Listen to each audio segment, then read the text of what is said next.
প্রশ্ন এক জায়গা বাবা, ভগবান হয়ে তিনি ধুলা মাগলেন কেন? কারণটা কি?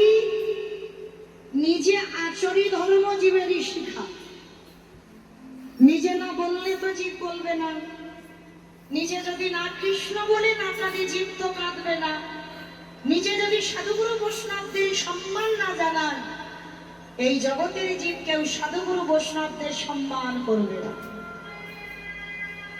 যার জন্য প্রেমের ঠাকুর গৌরী সুন্দর সুরধনী গঙ্গার তীরে ধুলায় গড়াগড়ি যাচ্ছে।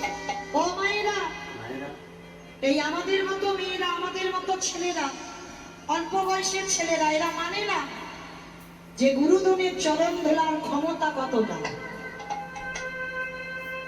পিতামাতার চরণ ধুলার শক্তি যে কত, একজন বৈষ্ণবের চরণের ধুলার যে কত শক্তি, কত ক্ষমতা, এই আমাদের মতো ছেলে মেয়েরা আমরা বুঝি না বাবা, মানিও না।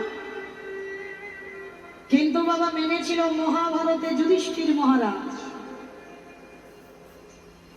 ভগবান মহাভারতের পাতায় যুধিষ্ঠির দ্বারা প্রমাণ দিল, হে কলির জ্ঞানন্ধজি, তাকে দেখো, যে সত্যবান সত্যনিষ্ঠা পুরুষ, যে ধর্মপুত্র যুধিষ্ঠির, যে কোনদিন হারিয়ে গেল স্বর্গে, সেই যুধিষ্ঠির তারা জগৎ আমি কিভাবে শিক্ষা দিয়ে যাচ্ছি। কবে প্রমাণ দিল জানো? যে গুরুজনের চরণের ধুলার শক্তি কতটা।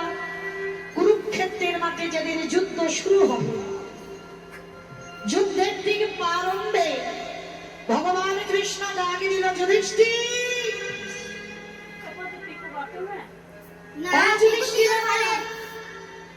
যুধিষ্ঠির দাদা, এখনো তুমি গুছাওনি, তাড়াতাড়ি তুমি সেজে নাও, তোমাকে যেতে হবে ওই ধর্মক্ষেত্রে, কুরুক্ষেত্রে, বিলম্ব করো না। প্রস্তুত হয়ে গেল যুধিষ্ঠির মহারাজ, সকাল হলে যাবে ধর্মক্ষেত্রে, কুরুক্ষেত্রে। কিন্তু বাবা যুদ্ধে যাওয়ার আগে যুধিষ্ঠির মহারাজ একটা কথা বলেছিল কৃষ্ণকে, কৃষ্ণ রে, তোর কাছে আমার একটা নিবেদন ভার, সকাল হলে আমি তো চলে যাব এই কুরুক্ষেত্রের মাঠে, ক্ষণকাল তুই বিলম্ব কর, ক্ষণকালের জন্য আমি আমার বড় মার কাছে যেতে চাই। চমকে উঠল ভগবান কৃষ্ণ, অসম্ভব, শুভ কাজে যাওয়ার আগে তুমি ওই মানুষটার মুখ দেখে যাবে, যে মানুষটা জীবনে তোমার ভালো চাই না, সারা জনম তোমার অমঙ্গলে চাই, সারা জনম। আর যুদ্ধে যাওয়ার আগে তুমি সেই মানুষটাকে দেখে যাবে। কেন তুমি তোমার বড় মার কাছে যেতে চাও? কৃষ্ণ নেই, বড় মার কাছে যাব তার একটাই কারণ, আমি রাতের অন্ধকারে গিয়ে বড় মার চরণের ধুলাটা আমি একটু মাথায় দিতে চাই।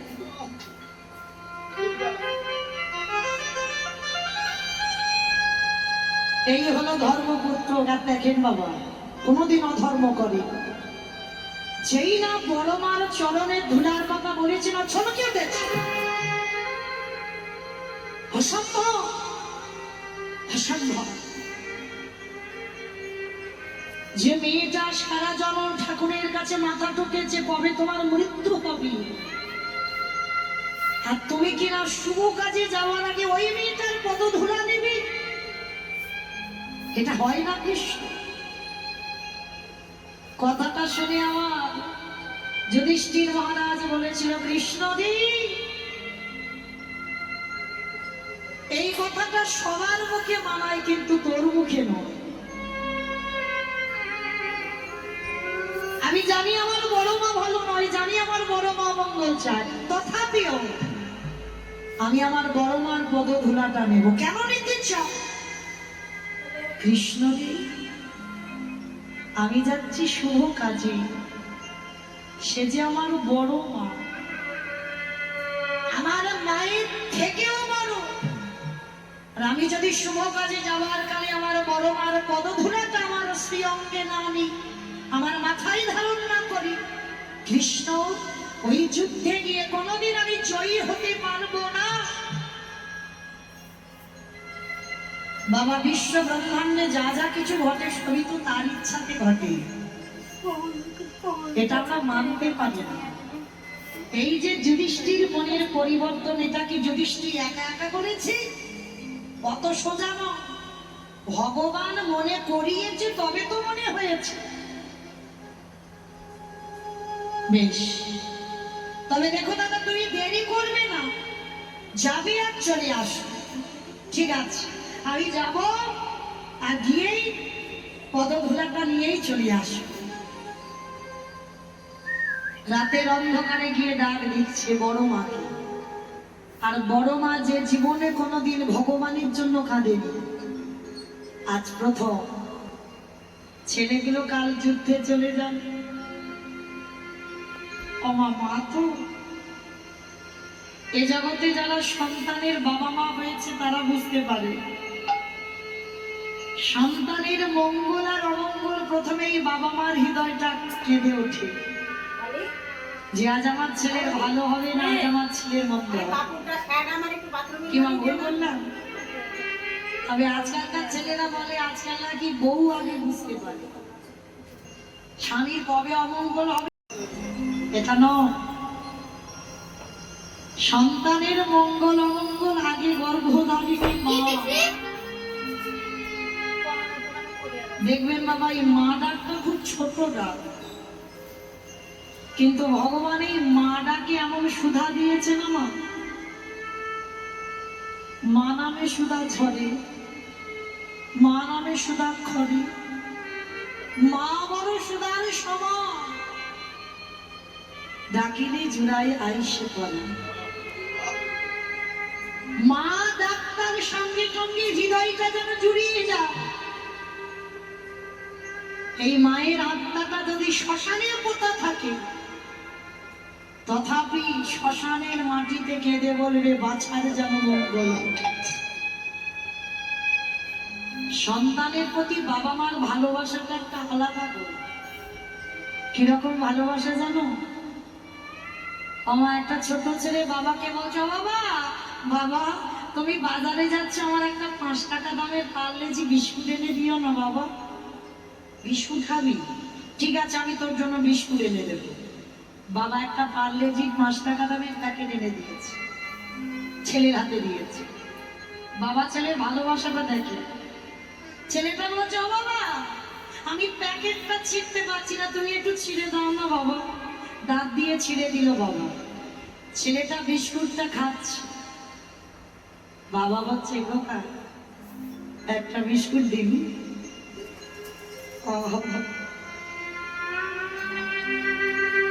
দে না খোকা একটা বিস্কুট। ছেলেটা বলছে, ঠাকুমা দেখলে তো আমি বিস্কুটটা খাচ্ছি, তোমার ছেলে বারবার আমার বিস্কুট চাইছে। দেব না, আমি বিস্কুট দেবো না। দে না বাবা, তোর ওই প্যাকেট থেকে দিতে হবে না, তুই যেটা ওই কামড় দিয়েছিস ওই অর্ধেকটুকু আমায় দে না বাবা। যে বাবা ব্যাগ ভর্তি বাজার করতে পারলো, যে বাবা ছেলের জন্য 5 টাকা দামের বিস্কুট আনতে পারলো, সেই বাবা কি নিজের জন্য 2 টাকা দামের বিস্কুট আনতে পারেনি? তাহলে ছেলের কাছে চাইছি কেন? তবে এই প্যাকেটের বিস্কুট নয়, তুই যে অর্ধেকটা খেয়েছিস ওই অর্ধেকটা মায় তুই। ছেলের মুখের থুতু লাগানো, এঁঠো লাগানো বিস্কুট, ওইটাই বাবা সেবা করে। ওই যে কত স্বাদ, ওইটা সেবা করলে বাবার যে কত তৃপ্তি, যে ছেলে অর্ধেক খেয়ে বাবার বদলে দিয়েছে। তবে বাবা ভালোবাসো, এমন ছেলেকে ভালোবেসো না যে পরবর্তী দিনে মাথায় উঠে সে ছেলে নাচে। ভালোবাসো। মনে পড়ে গেল বাবা একজনের কথা, যে চাণক্য। আপনারা ছোট করে বলি বাবা, এই চাণক্যের নাম শুনেছেন না? ওই চাণক্যের ছোটবেলার কথা। এই চাণক্য পড়াশোনায় ভালো ছিল বাবা। চাণক্যর বাবা টিউশনি দেয়নি। চাণক্য যত বন্ধু বান্ধব ছিল সবাই মাস্টার দিয়েছে, টিউশনির মাস্টার আছে, কিন্তু চাণক্যর নেই। ওর বাবা এত কিপ্টে লোক ছিল, ব্রাহ্মণ। কিছুতে ছেলের পড়াশোনার জন্য টিউশনি মাস্টার দেবে না, যা পারিস নিজে নিজে পড়। প্রত্যেক ক্লাসে চাণক্য ফার্স্ট হয়। চাণক্যর বাবা বললেন, শোনে চাণক্য, এই বছরে যদি তুই স্কুলে ফার্স্ট না হতে পারিস, যদি তুই সেকেন্ড হোস, তাহলে কিন্তু তোকে এই ঘর থেকে আমি বের করে দেব। কমাইরা যারা বাবা মা ছেলে মেয়েকে খুব আদর দাও, খুব ভালোবাসো, তাদের একটু শোনা দরকার। ভালোবাসো, তবে ভালোবাসতে গেলে চাণক্য বাবার মতো ভালোবাসো। তোমরা ভালোবাসো, আমরা ভালোবাসি, আর রাধা রানীর ভালোবাসো তো দেখো। আমার দেহটা যখন ওই পচে পচে মাটিতে করবে, তখন তোরা কি করবি? আমার দেহের মাংসগুলো একটু ছড়িয়ে দিবি, যেখানে আমার দেহের পচা মাংস করবি। ডেলি করি যাই আমরা, এ করে না। মাটি উর্বর হলে সেখানে কচি কচি ঘাস ফলবে। এত করে টেলিভিশন না পড়ে, সেই ঘাসে ধমলি শ্যামলি এসে খাবে। আরে ওই ধমলি শ্যামলি যখন ঘাস খেয়ে যাবি, ওই গাভী খেয়ে গেলে গাভীর মাঠে দুগ্ধ ভালো হবে। ওর জ্বর এসেছিল না, তখন মানা করেছিল। আরে মাতা যশোমতী ওই দুগ্ধের দবই দুগ্ধ দহন করে ক্ষীর সালে ননে মাখন তৈরি করে আমার গোবিন্দের বদনে দেবে। সখী রে, আমার মৃত্যুর পরেও, আমি মরে যাবার পরেও কৃষ্ণ সেবা সেবায়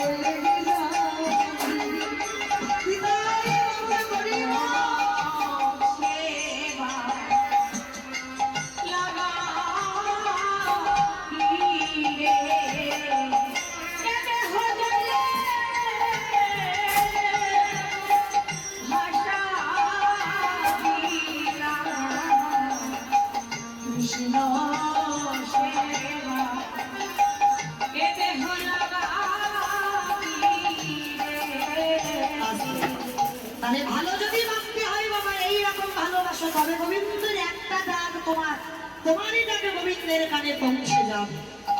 তাই ভগবান বললেন দুর্যোধন, আমি যে মহাপাপী, আমার রাধা